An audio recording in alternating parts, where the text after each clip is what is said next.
करेंगे झारखंड में हाहाकार। क्या सीएम हेमंत सोरेन को डर लगता है? महाराष्ट्र में हुई सियासी उठापटक के बाद अब झारखंड में भी संकट के बादल छाने लगे हैं। इससे बचने के लिए यूपीए ने अपने 32 विधायकों सहित कुल 41 नेताओं को छत्तीसगढ़ भेज दिया है। खरीद फरोख्त के डर से सभी विधायकों को कल रायपुर लाया गया है और बताया जा रहा है कि झारखंड के सीएम हेमंत सोरेन भी जल्द रायपुर आ रहे हैं। जब से प्रदेश में कांग्रेस की सरकार बनी है और देश भर में गैर भाजपा शासित राज्यों में कोई सियासी संकट आया है, उनके लिए छत्तीसगढ़ की राजधानी रायपुर ही सबसे सुरक्षित ठिकाना रहा है।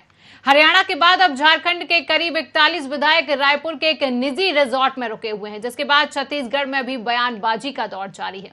तो दूसरी तरफ मुख्यमंत्री भूपेश बघेल और कांग्रेस प्रदेश अध्यक्ष मोहन मरकाम ने इस विषय पर चर्चा करते हुए भारतीय जनता पार्टी पर हॉर्स ट्रेडिंग का आरोप लगाया है। तो इसी पर आज हम चर्चा करेंगे। इससे पहले देखिए हमारी ये स्पेशल रिपोर्ट। झारखंड के विधायक आए हैं और भारतीय जनता पार्टी जिस प्रकार से हॉर्स ट्रेडिंग कर रही है, और आपने देखा किस प्रकार से पश्चिम बंगाल में 3 विधायक पकड़े गए थे, और अभी जिस प्रकार से चर्चा चल रही है कि इलेक्शन कमीशन ने कोई पत्र दिया है और 1 सप्ताह हो गया है राजभवन से वो लिफाफा खुल ही नहीं रहा है, तो इसका मतलब ही यही है कि इनके अंदर खाने में कुछ पक रहा है। तो ऐसी स्थिति में वहाँ के दोनों पार्टियों ने, झारखंड मुक्ति मोर्चा और कांग्रेस पार्टी ने अपने विधायकों को सुरक्षित रखने का फैसला किया। छत्तीसगढ़ आए, उनको स्वागत है। देखिए, केंद्र में बैठी मोदी जी की सरकार लगातार जो विपक्ष की सरकारों को गिराने का काम कर रही है। पहले आपने देखा होगा कर्नाटका, उसके बाद मध्य प्रदेश, फिर महाराष्ट्र और अन्य जो विपक्ष की सरकारें हैं उनको परेशान करके, उनको केंद्रीय जो एजेंसियां हैं उनका दुरुपयोग करके, उनको डरा धमका के सरकार को गिराकर अपनी सरकार बनाने का प्रयास कर रही है। मगर भारतीय जनता पार्टी के मंसूबे कभी पूरे नहीं होंगे। लोकतांत्रिक तरीके से चुनी हुई सरकारों को गिराना एक प्रजातंत्र का हत्या है, लोकतंत्र का हत्या है। ज़्यादा दिनों तक ये भारतीय जनता पार्टी के हथकंडे नहीं चलने वाले हैं। झारखंड के विधायकों को कोई खतरा नहीं है और न विधायकों को उनको कैसे बचाया जाए, कैसे सुरक्षित रहे, इसकी भी लगता है मुझे चिंता करने की कांग्रेस को आवश्यकता नहीं है। वो जहाँ है वहाँ सुरक्षित है, सेफ है, और ये उनका मन का जो डर है, मन का जो चोर है, उस बात को निकाल देना चाहिए। कांग्रेस वहाँ जो विधायक है सुरक्षित है, और पता नहीं क्यों क्या हो गया है, पूरे देश भर के विधायक यहाँ आने को आमंत्रण रहता है कि छत्तीसगढ़ में आप आइए, और आने के बाद में हम लोगों ने देखा है कि राज्यसभा का चुनाव हुआ। उस राज्यसभा के चुनाव में मेफेयर में इतने अच्छा भोजन कराए, लेकिन उसके बाद भी वो सीट नहीं बचा पाए और जीत कर नहीं आए। तो ऐसे तमाम वाक़ियों से कोई मतलब नहीं है। इसलिए मुझे लगता है कि जो विधायक जहां है वहां सुरक्षित है और विश्वास करना चाहिए। वैसे भी छत्तीसगढ़ जो है बाहर के विधायकों का एक आश्रय स्थल हो गया है। यहाँ पर असम के लोग आते हैं या अनेक राज्यों के लोगों को संरक्षण देने के लिए लाते हैं। तो राज्य को जो है, छत्तीसगढ़ राज्य को धर्मशाला बना दिया भूपेश बघेल ने। झारखंड के जिसमें चर्चा के लिए हमारे मेहमान हमारे साथ जुड़ेंगे, जिनका परिचय मैं आपसे करा देती हूं। कांग्रेस से अपना पक्ष रखेंगे अनिल सिंह चौहान जी, मैं आपका बहुत स्वागत करती हूं। और बीजेपी से अपना पक्ष रखेंगे केएस चौहान जी, मैं आपका भी बहुत स्वागत करती हूं सर। और वरिष्ठ पत्रकार हमारे साथ जुड़े हुए अखिल पांडे जी, मैं आपका भी बहुत स्वागत करती हूं। तो सबसे पहले मैं अनिल सिंह चौहान जी के पास आना चाहूंगी। अनिल सिंह चौहान जी, मैं आपसे पूछना चाहूंगी कि एक तरफ जहां पूरे देश में बच्ची की मौत के बाद झारखंड सुर्खियों में है, तो वहीं दूसरे ही दिन हेमंत सोरेन विक्ट्री का साइन दिखाते हुए अपने विधायकों को लेकर रायपुर रवाना हुए हैं। तो सवाल यही है, क्या यही संवेदनशील सरकार है? देखिए शिवांगी जी, पूरे देश में जो सुरक्षा का माहौल है, बात विधायकों बस की नहीं है जी। चारों तरफ हॉर्स ट्रेडिंग है। किसानों की मंडियां भारतीय जनता पार्टी की सरकार कृषि कानून लाकर बंद करना चाहती थी और सांसदों और विधायकों की मंडी लगाना चाहती है। ये सारा देश देख रहा है। चाहे वो पश्चिम बंगाल में इन्होंने इनके 3 विधायक पकड़े गए हों, चाहे आप इनका गोवा में खेल देख लीजिए, चाहे महाराष्ट्र में खेल देख लीजिए, चाहे राजस्थान में जो प्रयास किया गया देख लीजिए, मध्य प्रदेश की बात पूरा हिंदुस्तान जानता है कि कैसे इन लोगों ने खरीद फरोख्त की। भारतीय जनता पार्टी ने संविधान की धज्जियां उड़ा दी हैं। मैं आपको बताना चाहता हूं शिवांगी जी, केंद्रीय एजेंसियों को भारतीय जनता पार्टी का प्रकोष्ठ बना दिया गया है। भाजपा प्रकोष्ठ सीबीआई, भाजपा प्रकोष्ठ ईडी, इस तरह से ये लोग सरकार को चला रहे हैं। सर्वोच्च न्यायालय के जजों को सड़क पर इतिहास में पहली बार बैठना पड़ा है। भारतीय जनता पार्टी ने संघीय व्यवस्था को दूषित किया है। इसने हर राज्य सरकार के साथ जो गैर भाजपा शासित राज्य है वहां सौतेला व्यवहार किया है। सारा देश देख रहा है इस बात को। चारों तरफ इन लोगों ने जो अफरा तफरी का माहौल बनाया है, हर प्रकार से केंद्र सरकार का एक ही लक्ष्य है कि कैसे देश का विकास हो। ये नहीं सोच रहे हैं, ये सिर्फ एक ही लक्ष्य है, कैसे राज्यों में सत्ता को हथिया लिया जाए। 2024 के पहले राज्यों में सत्ता को हथियाना, फिर उस सत्ता के बल पर इनको केंद्र में सत्ता को फिर हथियाना। सिर्फ इनका केंद्रीकरण इसी बात पर होता है कि कैसे सत्ता पे काबिज हुआ जाए, चाहे संविधान की धज्जियां उड़ जाए, चाहे लोकतंत्र की धज्जियां उड़ जाए, किसका क्या भाव लगाया जाए, किसको एजेंसियों के थ्रू ब्लैकमेल किया जाए, किसके पीछे उद्योगपतियों को लगा दिया जाए कि वो पैसा बांटे। तो देखिए, ओवरऑल में भारतीय जनता पार्टी ने पूरे देश को मंडी में बदल दिया है। हिंदुस्तान के लोकतंत्र के मूल्यों पर जो आघात हो रहा है, जो प्राणघातक हमला हो रहा है, उसको पूरे देश को समझने की जरूरत है। विधायक सिर्फ रायपुर आ गए ये मसला नहीं है, ये मसला है कि आखिर कहां तक विधायकों और सांसदों को भागना पड़ रहा है। आप सोचिए, मध्य प्रदेश के जिला पंचायत चुनाव में भी हमने देखा है सीधे मुख्यमंत्री का हस्तक्षेप, सीधे मुख्यमंत्री जी ने हस्तक्षेप करके अधिकारियों के माध्यम से दादागिरी और गुंडागर्दी करके यहाँ जिला पंचायत सदस्यों को अगवा किया, और जहाँ कांग्रेस का बहुमत भी था वहां उन्होंने बनाया। तो चाहे त्रिस्तरीय पंचायत हो, चाहे राज्यों में सरकार हो, भाजपा को लोकतंत्र को दूषित करना है और हर हालत में अपनी सरकार बनानी है। मैं तो ये मानता हूं, देखिए, कि ऐसा ही होता है जब किसी राउडी को देश के प्रमुख संवैधानिक पद पर गृहमंत्री जैसे पद पर बैठा दिया जाए तो वो इसी तरह की हरकत करेगा। तो मेरा ये मानना है, मैं सबसे पहले देश के प्रधानमंत्री मोदी जी को ये सुझाव दूंगा कि उनको सबसे पहले किसी ऐसे व्यक्ति को गृहमंत्री के पद पर बैठाना चाहिए कि जो संवैधानिक मूल्यों को समझे, पर उनसे भी क्या आशा करें। आपने चाहे महामारी के समय देखा होगा, चाहे आज तक देखा होगा, ना महामारी में निपटने में भी इनका ध्यान नहीं था। ये सिर्फ इसी बात पर केंद्रित थे पूरी तरह कि कैसे राज्यों की सत्ता हथियाई जाए, कैसे लोकतंत्र को घायल किया जाए और हर जगह कुर्सी पर इनके लोग काबिज हो जाएं। वो भी ऐसे लोग बैठे हैं शिवांगी जी, जो रिमोट से दिल्ली उनको चलाए।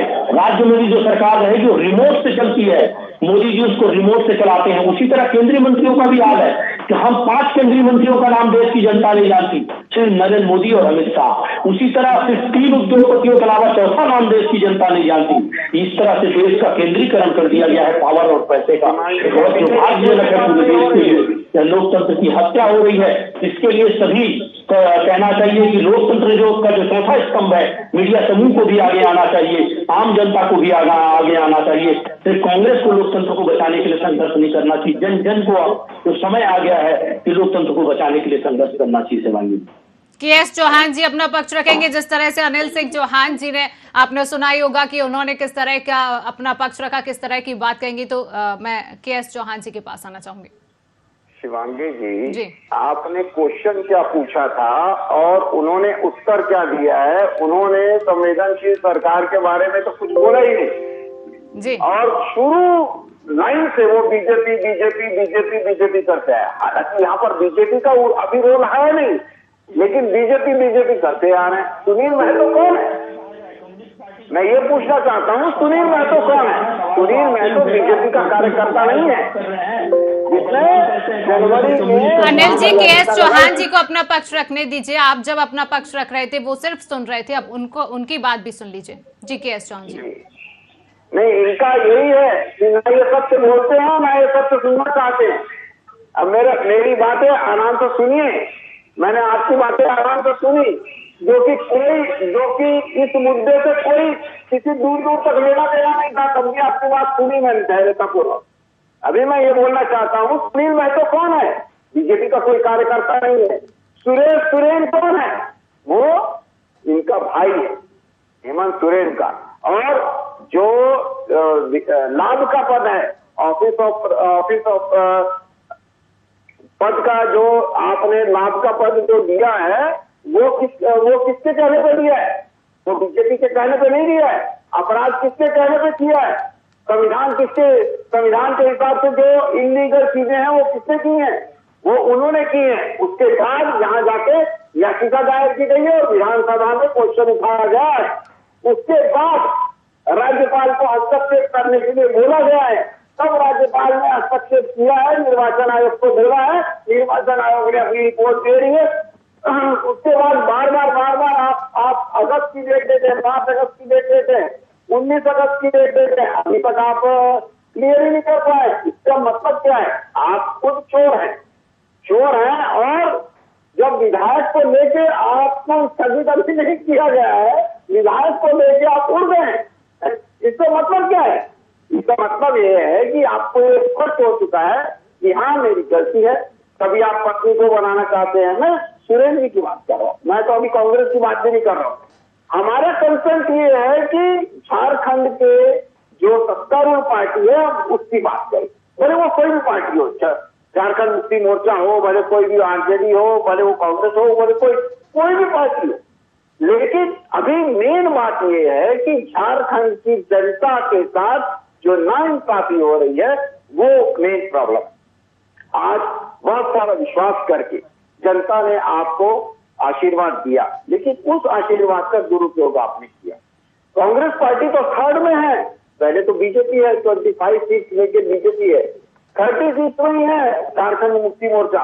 और मैं बता दूं कि जब से झारखंड बना है, 15 नवंबर 2000 से बना हुआ है, तब से झारखंड की जो जनता है वो बीजेपी को ज्यादा लाइक करती है, उनको आशीर्वाद दिया। 2003 में उन्होंने आशीर्वाद दिया, 2010 में दिया, 2014 में दिया, 2005 में दिया। आप कहाँ हैं? आप कहीं नहीं है। आपने झारखंड मुक्ति मोर्चा ने बार बार जब सरकार थी तो उनको तोड़ने की क्या बोलते हैं, बार बार कोशिश की और 2-3 बार सफल भी हुए। तो यही जैसी करनी वैसी भरनी, जैसी दृष्टि वैसी सृष्टि। आदमी को वही दिखता है जो होता है। आदमी चोर है तो चोर ही दिखेगा, आदमी अगर ये ऐसा करते हुआ है तो वैसा ही दिखेगा। अब आप खुद फॉल्ट में हैं और दर्द की ठोकरें खा रहे हैं, अपने विधायकों को इधर भेज रहे हैं। और ये इस अपराध का भागीदार कौन बना? तो इस अपराध की भागीदार बनी है छत्तीसगढ़ गवर्नमेंट। आपने पनाह दी एक अपराधी को जो अपराध से जूझ रहा है वहां पर, उसको आप पनाह दे रहे हैं, ये आप सोचते। तो इससे बीजेपी तो अभी आई नहीं है, ये तो संवैधानिक मामला चल रहा है।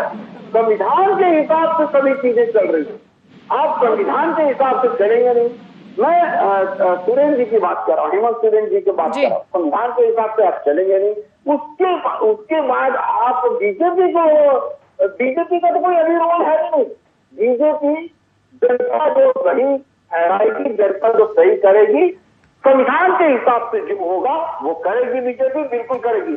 अगर मान लीजिए कुछ विधायक अगर अपनी मर्जी से खुद एक नई पार्टी बनाना चाहते हैं तो उसमें बीजेपी क्या करेगी?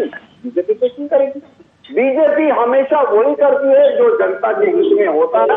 और ये फालतू का ये बोलना, ये लाभ के पद में बीजेपी झारखंड का इतिहास हम सबको पढ़ा रहे हैं, झारखंड का इतिहास पढ़ा रहे हैं, हमको कह रहे हैं हम मुद्दों से भटक रहे हैं। ये झारखंड का इतिहास हम भूगोल पढ़ा रहे हैं कि कब सत्ता में है, कब क्या हुआ। सत्ता में तो आप छत्तीसगढ़ में भी थे, तो क्या आपको हॉर्स ट्रेडिंग का अधिकार मिल गया? हॉर्स ट्रेडिंग को ये अपना लाइसेंसी पेशा बनाना चाहते हैं और झारखंड का इतिहास बदलेंगे, हमको पढ़ा रहे हैं। अपने आप को सबसे बड़ा एंटी बीजेपी वो दर्शाना चाहते हैं अपने आकाओं के सामने। इस वजह से ये सब चीजें हो रही। हाँ लाइए, यहाँ पर रखिए, जो भी देश में अगर मान लो एंटी बीजेपी कोई भी काम होता है हम करेंगे, हम रखेंगे, ये दर्शाना चाहते। मेन बात ये है और कोई बात नहीं है। लेकिन बड़ा सवाल के.एस. चौहान जी यहाँ पर यह है कि अभी हाल ही में इतना बड़ा मामला झारखंड में हुआ है जो 17 साल की मासूम बच्ची के साथ हुआ है, पूरा देश उसको जानता है। उसके तुरंत एक दिन बाद हेमंत सोरेन जी अपने विधायक को लेकर रायपुर पहुंचे हैं। हेमंत सोरेन जी अभी आने ही वाले हैं, विधायक उनके रायपुर पहुंच चुके हैं। तो यहाँ पर बड़ा सवाल तो यही है ना, क्या यही संवेदनशील सरकार है? कुछ दिन पहले इतनी बड़ी घटना हुई है जो भारत पूरा देश जान रहा है और वहां पर सरकार के जो विधायक है वो रायपुर पहुंच रहे हैं। जी जी जी, यही सबसे ये ऐसे लोग हैं जो राज्य को नहीं सत्ता को प्रेम करते हैं, जो सत्ता अपनी बचाना चाहते हैं, सत्ता में नशी होना चाहते हैं, सत्ता को सब मेन समझते हैं, राज्य से जनता से कोई लेना देना नहीं।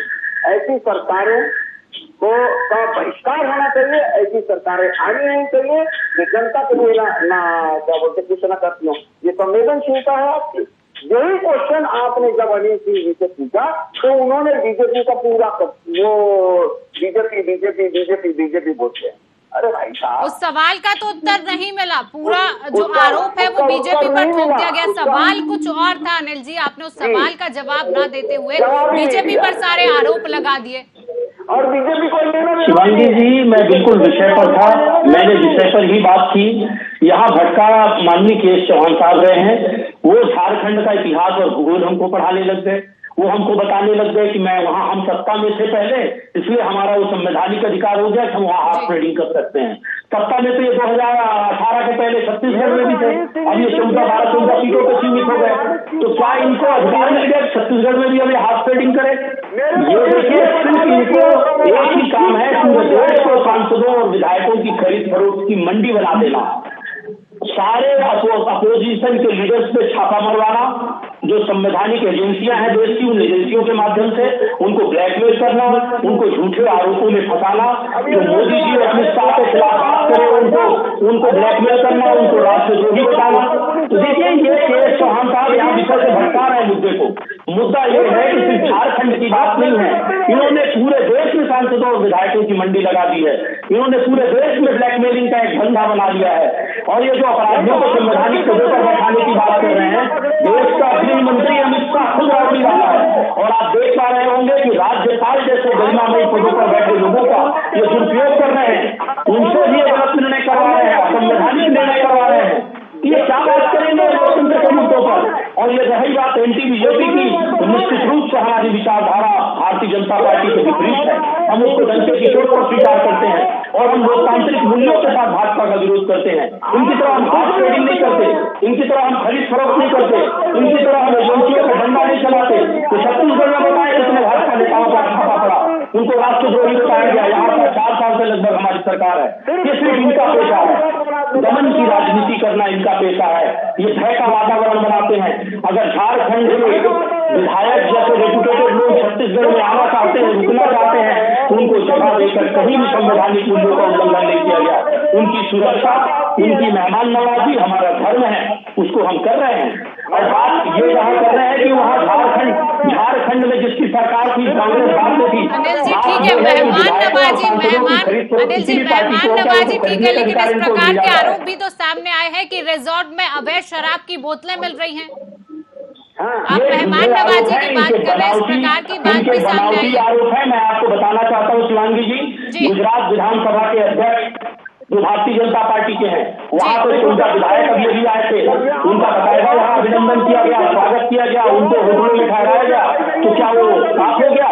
देखिए, जो भी विधायक किसी भी दल का हो, अगर वो छत्तीसगढ़ आता है, हमारा अतिथि है, उसका स्वागत किया जाएगा।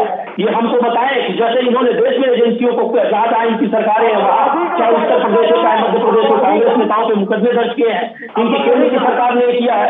छत्तीसगढ़ में उदाहरण बताएं कि कहाँ हमने किस नेता के यहाँ छापा मारा, किसको अवैध रूप से परेशान किया, कहाँ दमन की राजनीति की। इनके युवा मोर्चा के कार्यकर्ता 4 साल बाद सड़क पर उतरे, तब तक इनका पता नहीं था और उन्होंने गुंडा राज का आतंक मचा दिया रायपुर की सड़कों पर। लेकिन कांग्रेस कांग्रेस ने कभी दमन का रास्ता नहीं बनाया। पुलिस को शक हो रहा है कि लोकतांत्रिक प्रदर्शन पर कोई बल प्रयोग नहीं होना चाहिए। आपका देश भाजपा की आइडियोलॉजी में दमन है, हिंसा है, खरीद फरोख्त है और कुछ उद्योगपतियों की दलाली है। ये इनकी आइडियोलॉजी है, कांग्रेस की आइडियोलॉजी नहीं है। कांग्रेस की आइडियोलॉजी महात्मा गांधी की आइडियोलॉजी है, इनकी आइडियोलॉजी नाथूराम गोडसे की आइडियोलॉजी है। महात्मा गांधी जी से पद में खड़े रहते ना, 300 से 2 जहाँ पर मुख्यमंत्री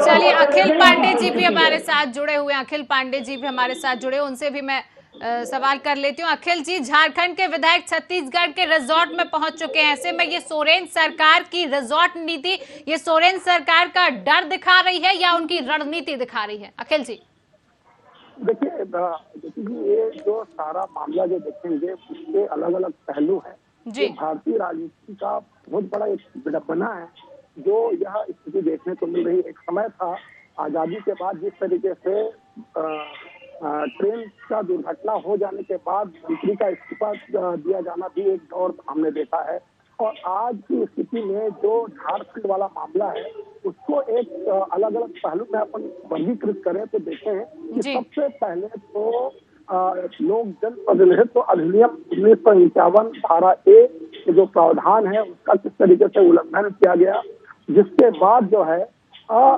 अपने आप में एक नैतिकता होती है कि मुख्यमंत्री को ऐसे भी इस्तीफा दे देना चाहिए, लेकिन जहां इस्तीफा देने और या कोई दूसरी व्यवस्था करने के बजाय अब सरकार को बचाने और तमाम तरीके की कोशिश शुरू हो गई है। दूसरी बात यह है कि एक तरफ जहां इस जो कानून जो है लोक जनप्रतिनिधित्व अधिनियम जो है उसके जो प्रावधानों का जो उल्लंघन है उसके बाद जो शिकायत हुई और जो केस चला चुनाव आयोग में, और चुनाव आयोग जिस तरीके से कयास लगाए जा रहे हैं कि चुनाव आयोग ने राज्यपाल को एक चिट्ठी दे दी है और मुख्यमंत्री हेमंत सोरेन की सदस्यता को रद्द करने के लिए, इस पर जो कयास है वो अभी पत्ते खुले नहीं है। इस पर जो लेट लतीफी भी हो रही है निर्णय में, वो भी अपने आप में एक अलग पहलू है।